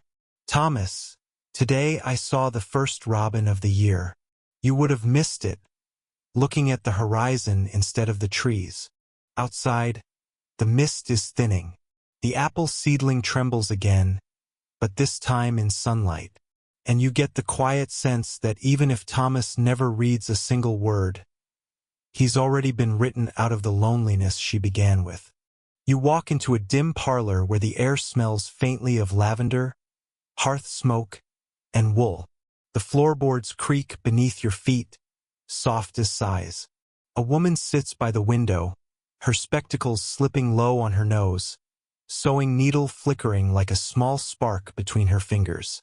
Her name is Abigail Martin, and she's stitching together a quilt so large it nearly spills off her lap. Its squares are all different, some faded floral prints, some scraps of men's shirts, others from old baby blankets. The colors are soft and uneven, a muted memory of what they once were. You're just in time, she says without looking up. I'm almost at the border. She's been at it for years, she explains. The quilt began as a winter hobby, but somewhere along the way, it became a map of her entire life. Every square tells a story. A birth, a harvest, a funeral, a letter received, a letter never answered. Your major historical fact for this section. In early America, quilts were more than bed coverings. They were communal records. Women gathered to sew them together, sharing stories, gossip, and practical news as they worked. Some quilts were even political, with patterns inspired by abolition, suffrage, or faith. Abigail's, though, is purely personal. History's too big, she says. This is my size. You notice one square stitched in dark blue velvet, its edges carefully bordered in tiny white stars. She touches it with the tip of her needle. That's the piece from my wedding dress, she murmurs. The dress didn't last, but this part did. Then she chuckles softly. Well, neither did he, come to think of it. That's your first light joke for the section. A sleepy kind of humor, born from decades of survival and needlework. As she continues sewing, she tells you about quilting bees, how women came together during long winters to sew by candlelight, trading recipes and rumors like currency. Sometimes, she says, they'd hide small symbols in their patterns. A bird for freedom, a vine for loyalty, a circle for unity. Your obscure tidbit. In a few New England towns, quilts were believed to remember warmth. Women would store them by the hearth all summer, so that when winter came, the fabric remembered heat from the fire. It's not true, of course, but it's a kind of truth that feels right. Abigail looks at her work and sighs. People think it's women's work, she says. But this is time work. You sew until something inside you quiets down. She pushes the needle through one last square and knots the thread neatly. The fabric sighs beneath her hands, soft as breath. Historians still debate whether early American quilting circles were simply domestic gatherings or quiet acts of female solidarity. Maybe both. Maybe neither. Maybe they were just excuses to sit down for once and not be alone with the noise in your head. You stand, ready to leave, but Abigail stops you. Take a corner, she says. Every hand that touches it makes it warmer. You press your fingers to a patch of faded red calico. It's warm indeed, though maybe from the sunlight, or maybe from the lives sewn into it. When you step back outside, you feel as if you're carrying part of that quilt with you. The air has that same hush of soft fabric waiting to be folded. You walk toward a barn at the edge of town, following the rhythmic sound of quill on parchment. Inside, among the smell of hay and oil lamps, sits an older woman with ink-stained hands and an open book larger than her lap. Her name is Ruth Talbot, and she's not writing a diary. She's writing an almanac. Rows and rows of tidy script fill the pages. Dates, weather notes, moon phases, births, crop yields, small domestic miracles, cow calved early, John remembered anniversary, cat learned to open latch. This isn't history, she says, not looking up. It's memory with better handwriting. Your major historical fact. Women in early America often kept household almanacs alongside or instead of journals. They recorded everything from farm work to emotional weather, merging practicality with personal reflection. Many were later mistaken for men's farm records, their authorship erased. Ruth dips her quill and keeps writing. If you don't write it down, she mutters, it vanishes. And if it vanishes, it never existed. And I refuse to let time win that easily. She marks a small star beside today's date, then turns the page. Last week, she says, I noted the moon looked bruised. Turns out it was just dust on my spectacles. But it sounded poetic, so I left it. That's your second light joke? Quiet, wry, and entirely human. You lean closer and read over her shoulder. Her script shifts depending on her mood, tight and cramped on bad days, open and looping on good ones. Each entry is followed by a brief forecast for the next. Expect a slow thaw. Chickens moody. Heart steady. Your obscure tidbit. Some early women almanac keepers recorded dreams in the margins and compared them to lunar cycles, believing full moons inspired prophetic visions. Ruth flips to one such page. A sketch of a bird mid-flight, followed by the words, dreamt of a storm, woke to rain. Historians still debate whether these almanacs should be considered literature or mere documentation. But as Ruth reads one aloud, her voice wrapping around the words like a lullaby, you realize they were both tiny attempts to order chaos. She pauses, tapping the quill against her thumb. You know, she says, men have their calendars of wars and politics.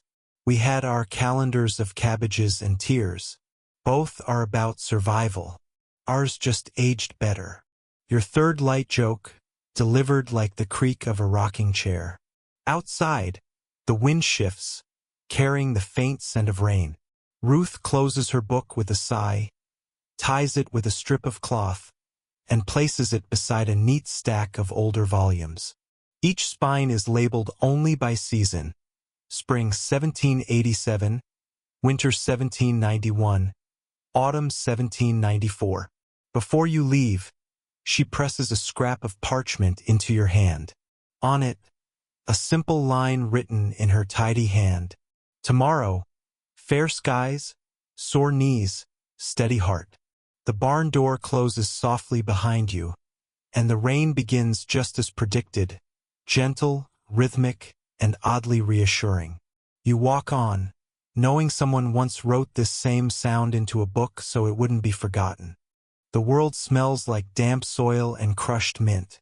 You walk down a narrow garden path behind a weathered house, its fence sagging like a tired sigh. The air hums faintly with bees, and the garden itself feels almost overgrown with memory. Rows of herbs, uneven patches of lettuce, and a cluster of marigolds that seem to have colonized the path entirely. A woman in a wide straw hat stands among the plants, her sleeves rolled up, her hands buried wrist-deep in the dirt. She hums a tune with no words, just a quiet rise and fall, the kind of sound that keeps rhythm with the heart. Her name is Eleanor Wade, and she has outlived everyone she ever loved. You don't ask her age because she'd only smirk and say, old enough to have seen the same arguments in 3 different centuries. Eleanor's garden, she explains, isn't for food or profit. It's a diary she grows. Each plant means something. Rosemary for remembrance, sage for strength, mint for clarity. If I ever forget who I am, she says, the garden will remind me. Your major historical fact. In early America, widows often relied on gardens not just for food but for autonomy. Land ownership, even a small plot, could provide independence in a society that largely erased women once their husbands died. Some even traded herbs or seeds as informal currency. Eleanor snips a few sprigs of lavender, tucks them into a bundle, and hands them to you. For sleep, she says.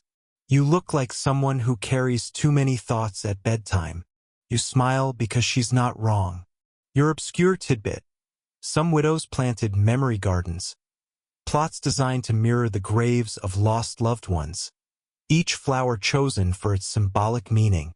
A rose for passion, a violet for humility, a yarrow for everlasting love. Archaeologists have even found remnants of such gardens on abandoned homesteads, seeds still viable centuries later. Eleanor kneels beside a patch of thyme, brushing her fingers through it. He used to say I couldn't keep anything alive, she murmurs. Well, guess I proved him wrong. That's your first light joke. The kind of dry humor that grows like a weed between sorrow and survival. The bees move lazily around her, golden and content. You watch her uproot a dying onion plant and replace it with a sprig of basil. You see, she says, nothing's wasted. You just change the use. Historians still debate whether widows like Eleanor were empowered by their solitude or imprisoned by it. Maybe both. Freedom and loneliness are twins, and she knows their faces too well. As you leave, she calls out, don't forget to water what matters. You promise you won't, though you're not entirely sure what she meant. Behind you, her humming starts again. Steady, low, and warm, like the earth itself remembering a song. You walk through the scent of ink and smoke. It's early morning in Boston, and the print shop is already alive with noise. The clack of type, the rasp of paper pulled from the press, the faint hiss of the oil lamp burning too close to parchment. At the center of it all stands Mary Ellis, the printer's daughter, her sleeves rolled to the elbow and her hair tied back with a strip of linen. Her hands are blackened with ink, her face streaked with concentration. Hold that edge, she says, gesturing toward a sheet half pulled from the press. Careful, it's still wet. You obey, though the words across the page catch your eye. The Boston Gazette, March 12, 1768.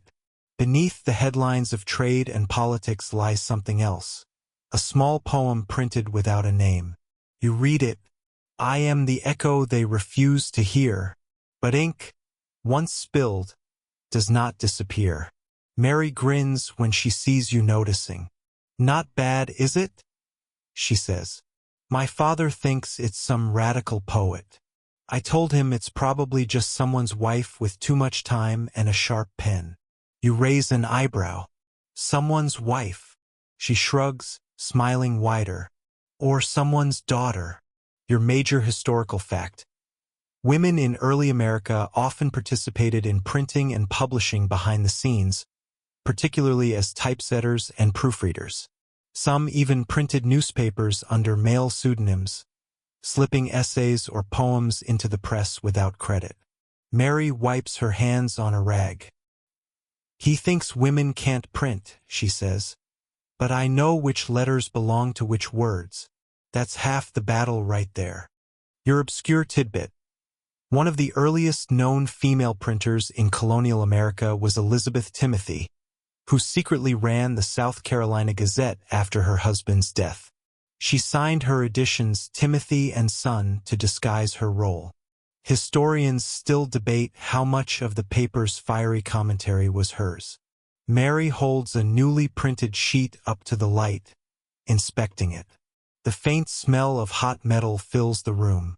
The trick, she says, is to press just hard enough to leave a mark, but not so hard it tears the paper. Same with people, I suppose. That's your first light joke, though it's wrapped in philosophy.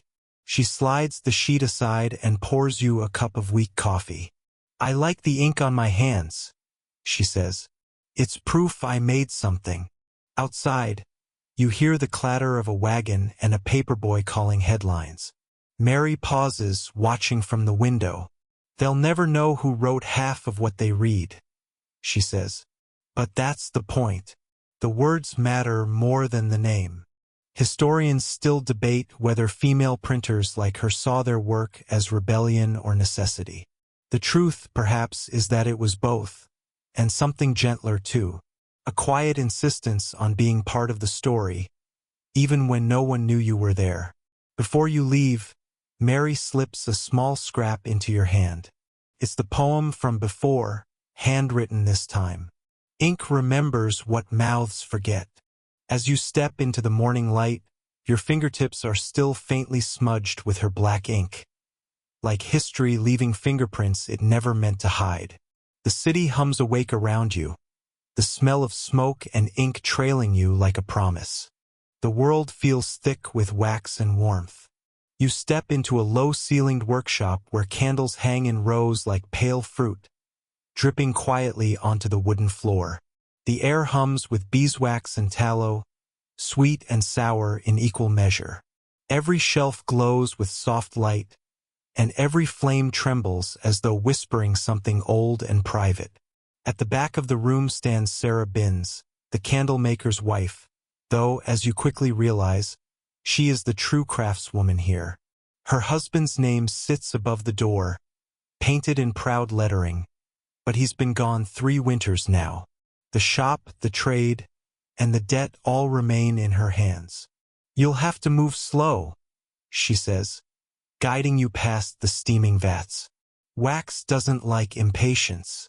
It punishes it. You watch her dip a string into the molten mixture, then lift it again, waiting as it cools. The motion repeats, hypnotic. Dip, lift, cool, repeat. Feels like prayer or maybe penance. Your major historical fact. In colonial America, widows of craftsmen often continued their husbands' trades under the same business name. These women were among the few legally permitted to do so, since they inherited their husbands' apprenticeships and clients. Many built reputations stronger than the men who came before them. Sarah gestures to a shelf of finished tapers. People want candles for everything, she says. Births, deaths, prayers, taxes. You light a flame and call it purpose. Your obscure tidbit. Candle wax recipes were sometimes family secrets, passed down through generations. A few women mixed herbs or oils into the wax, claiming it made the flame steadier or the wishes stronger. Some even used crushed flower petals, creating faintly perfumed light. Archaeologists once found fragments of these wish candles in a cellar in Providence. Some say the flame listens, Sarah murmurs, pouring another batch. If that's true, mine's heard enough gossip for 3 lifetimes. That's your first light joke, though it drifts from her lips like a sigh. She offers you a taper still warm to the touch.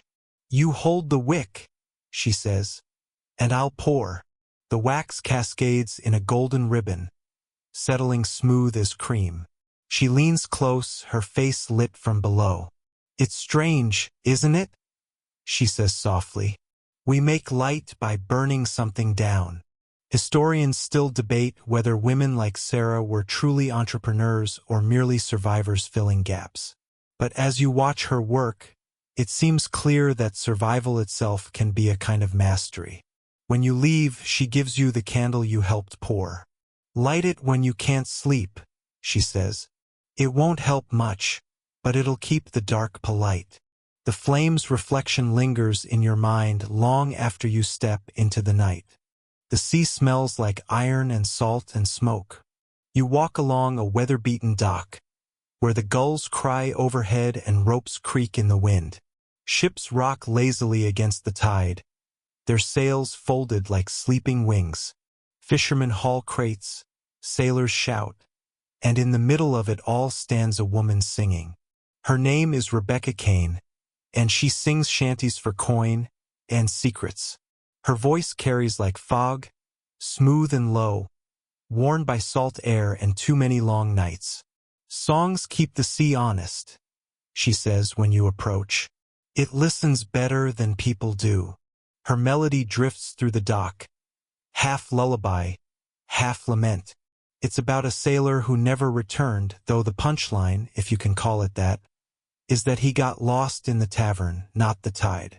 That's your first light joke for the night, wrapped in maritime irony. Your major historical fact. Women working along early American ports often earned their keep through informal labor, selling food, laundering clothes, or, like Rebecca, performing music. Sea shanties weren't only sung by sailors. Women adapted them into work songs, passing news, gossip, and coded protest through the verses. Rebecca hums a line you can't quite catch, then says, "They think I'm just noise," but a tune's a clever way to remember who's cheating whom. Your obscure tidbit. One port town's records describe a woman known only as the dock singer, who was paid in rum and bread to sing every morning as ships left harbor. Superstitious sailors believed her voice brought luck, though one captain complained her songs made the men weep before the voyage. Rebecca wipes her brow and squints toward the horizon. Every ship leaves with a song, she says, but not every song gets to come home. You notice her hands, rough from rope and weather. She keeps rhythm by tapping the side of a barrel, using the same beat sailors once used to haul lines. Funny thing, she adds, I never saw the ocean until I was 30. Now I can't stand to sleep without it. Historians still debate whether women like her belonged to the docks or simply haunted them, between respectability and rebellion, between the known and the forgotten. Rebecca smirks, tossing a coin in the air. They'll remember the sailors, she says.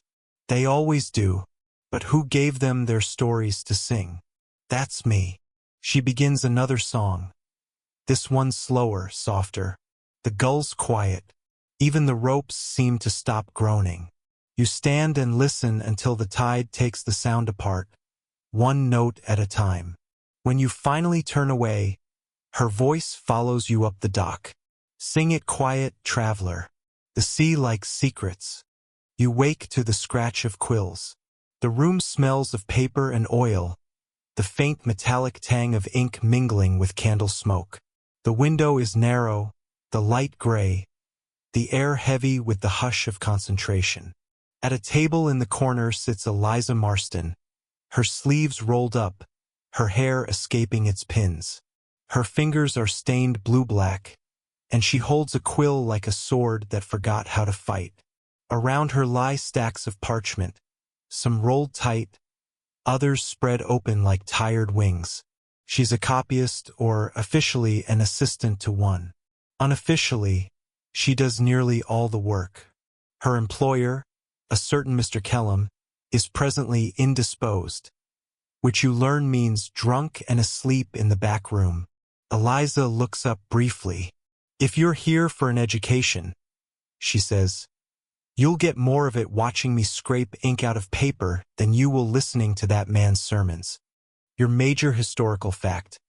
In colonial printing shops, women were rarely recognized as printers, though many worked as compositors, editors, or typesetters. Some even wrote anonymous pamphlets under their husbands' names. Their handwriting or their silence shaped the tone of early American discourse more than anyone admitted. The quill scratches on. Eliza dips it again, blows gently, and shakes her wrist. "They pay us for our penmanship," she murmurs, "not our opinions," which is rather convenient for them. She's copying a letter from a minister, full of stern language about modesty and duty. Occasionally she changes a word so slightly it could pass as a smudge. "He meant to write obedience," she says with a grin, "but patience will do just fine." That's your first light joke of the evening, one that smirks across centuries. Your obscure tidbit. Some women in colonial printing shops developed secret signs to mark their work. A flourish on the capital letter, a tiny star hidden in a margin. These became their private signatures, invisible to all but a few other women who knew how to look. Eliza leans back, stretches her hand, and eyes her ink bottle. "If I could write what I wanted," she says, "I'd write about mornings that don't end in sermons, and nights that don't end in accounts." She pauses, then smiles faintly. But who would publish that? Historians still debate whether any of these unsigned documents were truly authored by women or merely copied by them. But when you watch the steadiness of Eliza's hand, the quiet confidence in her corrections, you start to feel that authorship is a broader, slipperier thing than anyone admits. Outside, the bell tolls noon. She sighs, places the finished page on the pile, and dabs it dry with sand. "Words behave better when men aren't watching," she says softly. And just for a moment you think you see the faintest flourish, a hidden mark curling like a smile in the margin. You walk out beneath a low, windy sky, the kind that makes you feel like parchment being rolled by invisible hands. The smell of salt returns, stronger now, and mixed with ink, old glue, and dust. Inside a cramped little shop by the harbor, maps hang everywhere. On walls, from the ceiling, draped over chairs. Lines curl across them like veins. The world drawn and redrawn. Behind a cluttered desk sits Margaret Dyer, widow of a mapmaker, surrounded by compasses and half-finished charts. Her spectacles perch crookedly on her nose. She peers over them as if you were another errant coastline she needs to correct. "You're not here to buy anything," she says. "Good. Buyers always ask where the dragons are." That's your first light joke, delivered with the weary precision of someone who's said it too many times. She motions you closer. "He left me all his tools," she says, "but none of his trade, so I learned." Your major historical fact. In early America, women occasionally continued their husbands' professions in fields considered technical. Mapmaking, surveying, navigation, though usually unofficially. A few surviving maps show women's signatures in the margins. suggesting they not only drew but corrected and improved upon men's earlier versions. Margaret unfurls a map across the table. The parchment sighs open. Rivers twist like spilled thread. Mountains rise in careful hatching. They think maps show truth, she says. But they only show what someone wanted to find. You notice faint pencil marks underneath the ink. Notes on wind direction, water depth, settlements that may or may not exist. He used to guess, she says. I prefer to ask. Your obscure tidbit. One colonial mapmaker's wife in Maryland secretly added imaginary towns named after her sisters. The maps were later used in military planning, resulting in one particularly confused scouting party searching for a non-existent Hannah's Ford. Margaret snorts when you tell her. That's what you get for trusting maps drawn by men who've never left their desks. She shows you a map of the coast, the ink still wet. See that? She says, pointing to a jagged line. That's the edge of what's known. But it moves. It always moves. Every tide changes it. Historians still debate whether Margaret's surviving works were ever formally published. Some suggest her handwriting matches that on maps attributed to her husband. Others think she used his name to ensure her charts were printed at all. You watch her trace the coastline with a finger. He thought maps were promises, she murmurs. I think they're apologies. The candle beside her burns low. Wax pools around its base, soft as cream. When you step back outside, the air feels broader somehow, as if the world itself just confessed it doesn't know exactly where it begins or ends. Behind you, through the window, Margaret bends again over her work. The quill scratches softly, and a new coastline begins to take shape, one she'll never sail, but knows by heart. You walk through narrow streets that smell faintly of yeast and rain. The rooftops seem to lean over you, whispering secrets to each other through crooked chimneys. Somewhere a bell tolls and a dog barks twice, then gives up. Too wet, too tired, too Salem. The year feels gray and heavy, though the exact number doesn't matter much here. It's the kind of place where time keeps its boots by the door but never quite leaves. You follow the scent of baking bread to a small timber house painted the color of dust. Inside, heat breathes from a brick oven. Loaves sit cooling on the table, some golden, some a little too enthusiastic in their crustiness. Behind them stands Hester Cole, arms dusted in flour, hair tied with a strip of cloth. Her face is round, calm, and stern in the same breath. She looks like someone who doesn't need magic to make people listen. She hands you a piece of barley bread. It's rough, chewy, and delicious in a humble sort of way, like it knows it isn't fancy but shows up anyway. People come here for food, Hester says, and sometimes for comfort. I try not to mix the two too much. That's your first light joke, a weary baker's kind of humor. She's no witch, though the whispers outside say otherwise. Any woman who sells warm bread and advice in equal measure risks a certain kind of attention in this town. Your major historical fact. In late 17th century Salem, women who ran independent businesses, bakers, midwives, herbalists, were disproportionately accused of witchcraft. Economic independence itself was seen as suspicious. A woman making a living without a husband or church oversight. Clearly unnatural. Hester presses her palms into the dough. They say I charm the yeast, she mutters. As if men don't charm their ledgers. Your obscure tidbit. In some colonial towns, bread prices were fixed by local officials, and bakers had to swear public oaths promising fair weight. Some women quietly hid a small pebble inside their dough as insurance. Not against fraud, but against bad luck. Hester keeps one such pebble on the windowsill, worn smooth as a coin. The oven glows. The air hums with low warmth. She leans on the table and studies you. You're not from here. You don't smell of judgment. Outside, Thunder growls, and the rain deepens. You notice her shelves, jars of herbs, not labeled, just trusted. Mint for nausea, fennel for courage, wormwood for memories that linger too long. She kneads slowly, rhythmically, like prayer with muscle in it. They came once, she says quietly. Men with papers. Said they were looking for strange signs. You glance at her hands, at the flour streaks up her sleeves. They found bread, she says. They left hungry.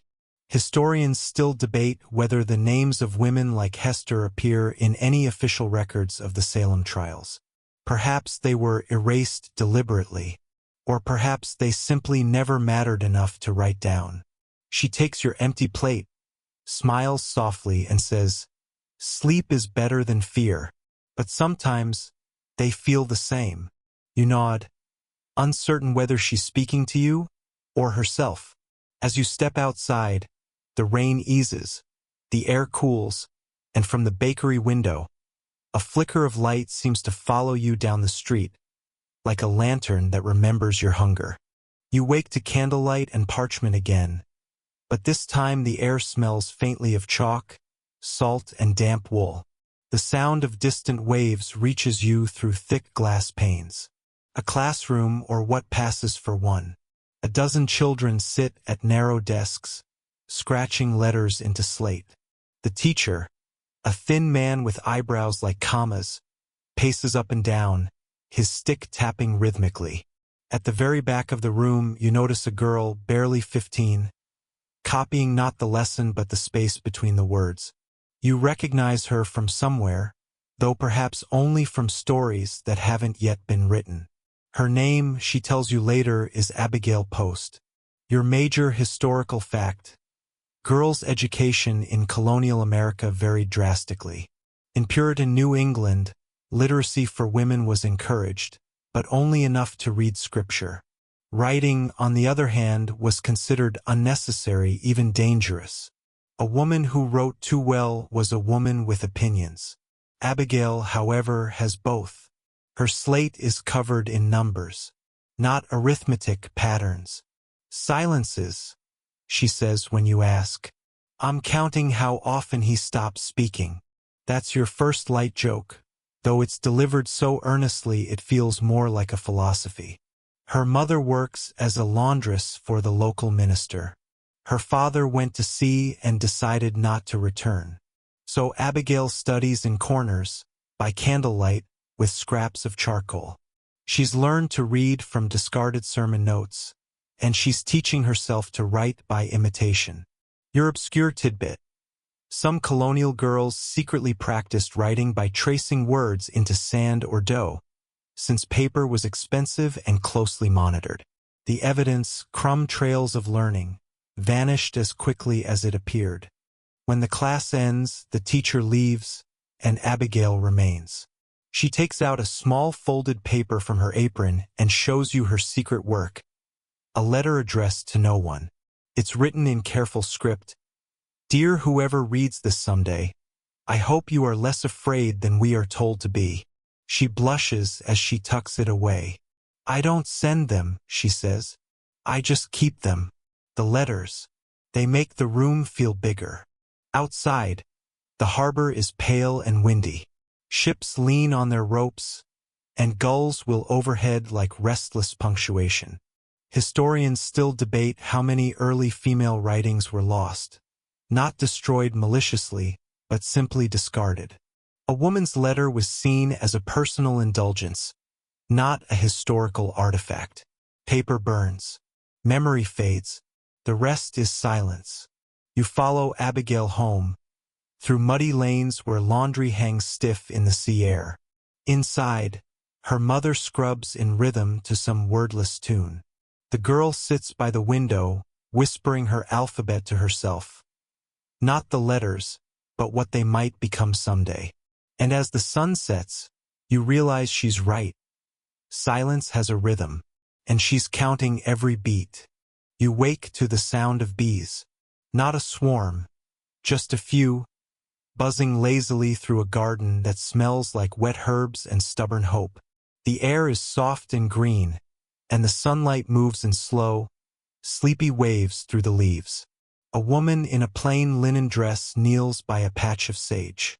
Her name is Martha Dillingham, and her hands look like she's argued with the earth her whole life, and usually lost, but politely. She's not a scholar, not a preacher, not a wife anymore. Just a gardener with more weeds than time. When she notices you, she doesn't startle. "If you're here to talk," she says, "you'll have to help with the mint. It's staging a coup." You kneel beside her, and for a while, the only sound is the soft tearing of roots. Your major historical fact: in colonial and early American households, herb gardens were more than decoration. They were medicine cabinets, spice racks, and, occasionally, survival strategies. Women who knew how to use them held power in their palms. Ginger for sickness, chamomile for grief, fennel for courage, and rosemary for memory. Martha points to a patch of lemon balm. "That one's for the nerves," she says. "If you drink enough of it, you'll stop caring that the world's gone mad." That's your first light joke, though there's a ring of sincerity in it. Beside the herbs stands a small wooden box, filled with folded scraps of paper. You ask what they are. "Notes," she says, "from the garden." Each paper contains something she's observed. When a plant bloomed, when it wilted, how long the bees lingered, what the sky smelled like before rain. She's been keeping this diary for 15 years. "The garden doesn't speak English," she says, "but it writes beautifully." Your obscure tidbit: some early American women, especially in New England, kept phenological diaries, records of natural events like frosts, blossoms, and migrations. They used them to track seasons, predict weather, and, sometimes, measure the passage of grief. Martha tucks a sprig of thyme behind your ear. "That one," she says, "is for remembrance. But don't get sentimental. It's also good with potatoes." You both laugh quietly. As she waters her beans, she says almost to herself, "They never wrote down our kind of knowledge. They called it women's lore, as if it floated away when we died." Historians still debate whether these domestic records influenced early American science or were merely dismissed as housekeeping. The lines between botany and witchcraft, after all, often depended on who was doing the writing. When she finishes, she looks at you with a faint smile. "You can't own the earth," she says, "but you can listen when it talks." The bees move on. The mint finally gives up its rebellion. And for a brief, drowsy moment, the world feels entirely manageable. You walk into a low attic where dust hangs like fog and every surface smells faintly of linen and lavender. In the corner, a woman sits cross-legged with a pile of fabric squares around her. She's humming, something circular and unhurried. Her name is Eleanor Parr, and she's making what she calls a map of what's left. Spread across her lap is a quilt, half-finished, half-story. Each square is stitched from something she's lived. Her son's old work shirt, the hem of her mother's apron, a bit of curtain from a room that no longer exists. You sit beside her. The quilt is heavy with time. Your major historical fact: in 18th and 19th century America, quilts were more than bedding. They were storytelling devices. Women who couldn't publish diaries or letters stitched their histories into fabric, often encoding personal events, locations, or family news into patterns and colors. Eleanor's quilt, you notice, has a rhythm. Browns and creams, a line of blue, then a red square stitched with tiny letters. She points to it and says, "That one's the winter the river froze early. I buried 2 chickens and 1 marriage." That's your first light joke, delivered with the kind of weariness that's almost peace. She tells you that every quilt has a secret, something the maker didn't mean to reveal but couldn't help stitching in. Sometimes it's sorrow, sometimes it's laughter, sometimes just the habit of hands trying to make sense of loss. Your obscure tidbit. Certain early quilts, especially among Quaker and abolitionist women, included coded patterns thought to represent safe routes on the Underground Railroad or political allegiance. Historians still debate whether these codes were real or romanticized after the fact. But either way, the idea itself became its own form of memory. Eleanor's fingers move slowly, confidently, like she's rehearsing for eternity. When you live a life with too few words, she says, you start sowing the unsaid. Outside, the wind hums against the roof. You watch her stitch the final seam of a new square, a piece of pale yellow cloth. That one, she says, is for tomorrow. You can't leave it out or it'll never come. The candle sputters. The attic settles. The quilt stretches wider across her knees. Like a map, yes, but also like a promise. Historians still debate whether the women who quilted these lives knew how important they'd become. But Eleanor doesn't seem to care. The needle knows, she murmurs. That's enough. You lie back on the creaking floorboards and close your eyes. The sound of the needle going in and out of fabric becomes a lullaby, a quiet insistence that even the smallest stitch can hold a century. You wake in a room that smells like paper and sleep. Dust motes drift through the air like they have nowhere better to be, and in the far corner, a candle burns so low it's practically gossiping with the wax. You're in a small attic library. The shelves are uneven, the ceiling slopes too much, and half the books don't have covers. A woman sits at a desk, surrounded by pages that seem to be escaping her. Her name is Mercy Briggs, though she's written it only once, on the inside of a leather-bound ledger, then promptly crossed it out. She collects things that other people throw away. Letters, notes, fragments of sermons, women's signatures hidden in margins. You pick up a scrap and read, "Today I mended the table leg and decided to live another day." Mercy looks up. She never finished that entry, she says softly. But she did live another day. She wrote about the weather the next morning. Your major historical fact. Before public libraries were common, small, informal collections were often kept by women in private homes, especially widows, midwives, and teachers. Many of these attic libraries became community centers for reading, letter writing, and quiet resistance against ignorance. Your first light joke comes when Mercy gestures to her cluttered shelves. "I keep promising I'll alphabetize them," she says. "But the alphabet always wins." She shows you her notebooks, columns of copied text. "If a woman's words appear in someone else's book," she says, "I steal them back." Her handwriting is careful but restless. Every now and then, she draws a small ink flower in the corner, as if to remind herself that language, like gardens, needs tending. Your obscure tidbit. In certain 18th century diaries, women sometimes replaced forbidden words like freedom, body, or desire with small doodles of flowers or birds. It wasn't code, exactly, just rebellion disguised as charm. Mercy opens a drawer. Inside is a single, carefully folded letter addressed to whichever woman finds this next. She's copied her favorite lines from other women's writings, sentences from cooks, midwives, weavers, and schoolteachers. Together they form a chorus, imperfect but defiant.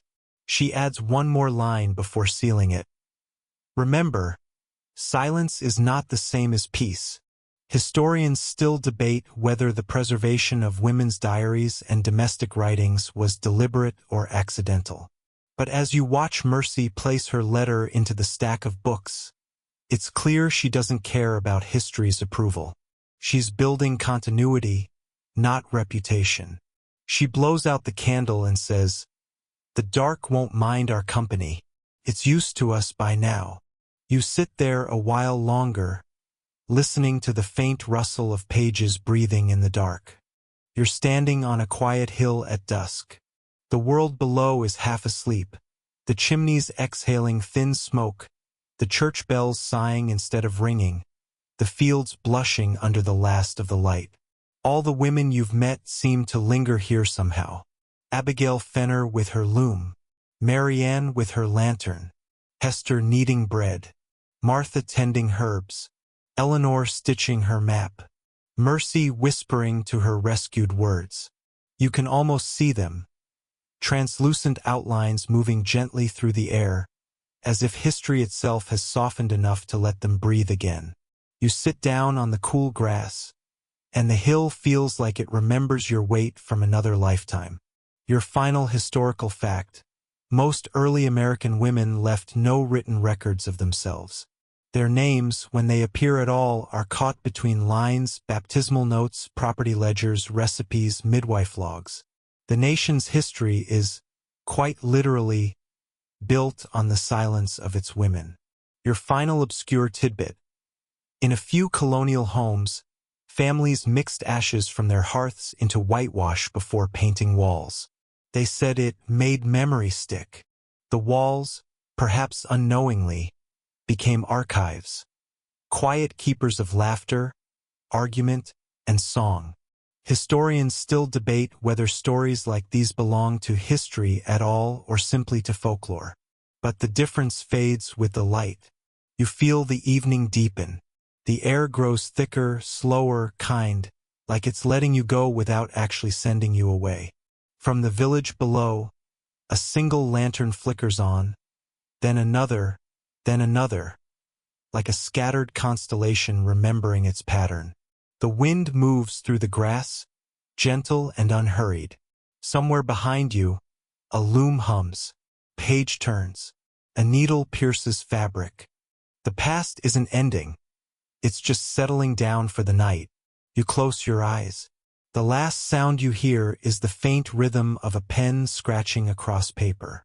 Someone somewhere is still writing. And as the words dissolve into sleep, you remember her promise. Silence is not the same as peace. You breathe in slowly. The night folds itself around you like an old quilt, worn, heavy, and full of small remembered warmths. Every sound feels further away now. The wind turns into breath, the crickets into a soft ticking of time, the world itself into one long exhale. You think about the women whose names never made it into the margins of the textbooks. How they mended tables, baked bread, counted silences, and wove patterns that outlasted their own hands. Their diaries, their letters, their unfinished thoughts. They were never written for glory. They were written because the act of noticing was, in its quiet way, a form of survival. The moon climbs a little higher. The grass glows faintly. You feel the earth beneath you hum, low, patient, almost maternal. If you could translate that sound, it might simply say, keep going, even gently. There's nothing left to do tonight. No great conclusions to reach, no forgotten truths to rescue. Just rest, and remember that even the smallest story can hold a lifetime. Your breathing slows with the wind. The stars drift a little out of focus. The field, the hill, the faint ghosts of words. They all blur into one soft, continuous stillness. Tomorrow, history will keep spinning its louder tales. But for now, you lie here between the pages that were never printed. The ink fades, the silence thickens, and sleep, mercifully, finishes the story for you.